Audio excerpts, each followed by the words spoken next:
All right, so just stay on with us. We have some breaking inputs coming in on the broadcast. This is what top sources are telling Times Now. Senior government ministers are monitoring the West Asia crisis, and a 3-member ministerial group has been formed, chaired by Home Minister Amit Shah.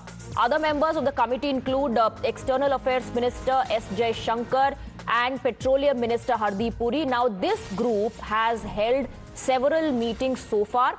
These 3 ministries will further coordinate with other relevant ministries, departments and states. So the government is monitoring West Asia crisis very, very closely. Measures being taken to ensure that the government takes steps the moment things intensify. We have Amit joining us in the broadcast with more details. So the government, Amit, is monitoring West Asia crisis. जानकारी ये भी मिल रही है कि 3 सदस्यों का एक ministerial group बनाया गया है, जिसमें एस जयशंकर हैं, हरदीप पुरी हैं, अमित शाह खुद हैं, और कई बार ये तीनों मिल भी चुके हैं, लगातार नजर बनाए हुए हैं स्थिति पर।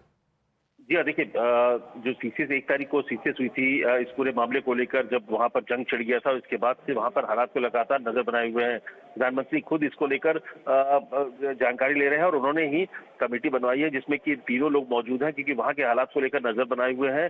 प्रधानमंत्री को भी तीनों ने मिलकर जानकारी दी है, और इसके अलावा भी तीनों जो मिनिस्टर्स हैं, अमित शाह, जयशंकर और हरदीप पुरी, क्योंकि यहाँ कहीं ना कहीं जो एनर्जी सिक्योरिटी है उसको लेकर एक बड़े चैलेंजेस के तौर पर देखा जा रहा है।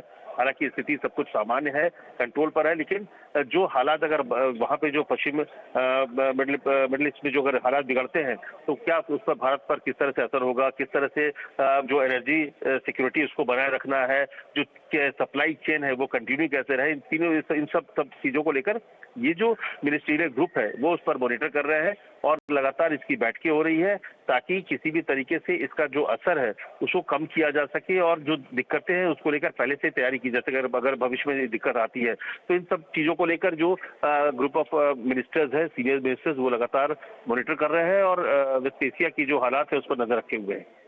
एक कोऑर्डिनेशन जो है, एक्सटर्नल कोऑर्डिनेशन हो रहा है डिप्लोमेटिक एफर्ट्स के जरिए, जिसमें हमने देखा कि एस जयशंकर ने बात की अपने काउंटर पार्ट से। उसके बाद ये कहा गया कि जो इंडिया लिंक्ड शिप्स हैं जो भारत की तरफ आ रहे हैं, भारत की ऑयल जरूरतों को पूरा करने के लिए उनको पैसेज दिया जाएगा।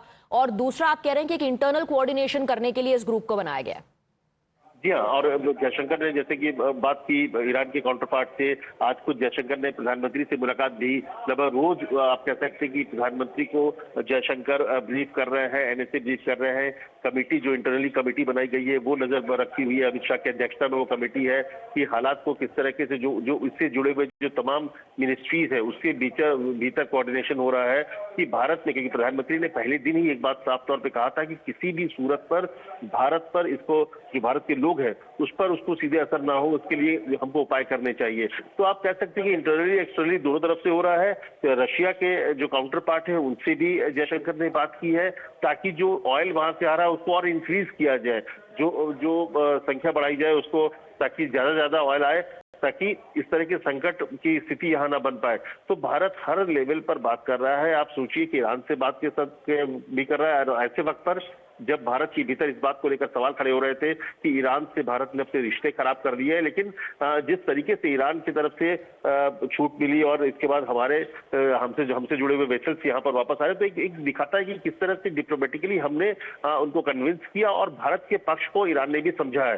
तो ये एक बड़ी जीत के तौर पर भी है, और भारत अपने जो एनर्जी सिक्योरिटी है उसको लेकर किस तरह से कंसर्न है, पीएम मोदी ने इस बात को शुरू से कहा भी है, और इसको लेकर इंटरनली और एक्सटर्नली लेवल पर बातचीत भी हो रही है, और अलग अलग चैनल से बात करके उसको जो दिक्कतें आ रही है उसको सॉर्ट आउट किया जा रहा है। जी, तो यूएस और यूरोप के जो शिप्स हैं उन पर अभी काफी रिस्ट्रिक्शंस है, लेकिन इंडिया लिंक जो शिप्स हैं उन्हें सेफ पैसेज दिया जा रहा है, और ये अश्योरेंस कहीं ना कहीं दिखाता है कि कोई डिसरप्शन अभी सप्लाई चेन में हुआ नहीं है।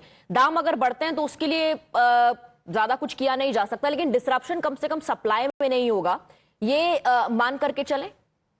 जी हाँ, ये और इसी के लिए ये जो एक्सरसाइज हो रहा है वो इसी के लिए कि जो सप्लाई चेन है वो अभी तक डिस्टर्ब नहीं है, और अगर डिस्टर्ब नहीं है तो उसको कंटिन्यू भी रखना है, क्योंकि कंटिन्यूटी जरूरी है। अगर कंटिन्यूटी जहां भी ब्रेक होगा तब जाके फिर उसका असर सीधे हमारे कई तरह की चीजों पर पड़ने लगेगा। और हमने देखिए, आम लोगों को नुकसान ना हो या आम लोगों पर इसका सीधा असर ना हो, इसीलिए जो अब डोमेस्टिक यूज जो है उसको, जैसे एलपीजी की बात करिए, सरकार ने सुनिश्चित किया कि भले ही आपको कॉमर्शियली थोड़ी दिक्कत हो जाए, लेकिन किसी के घर के चूल्हे को बंद ना हो, इसको सुनिश्चित करना जरूरी था।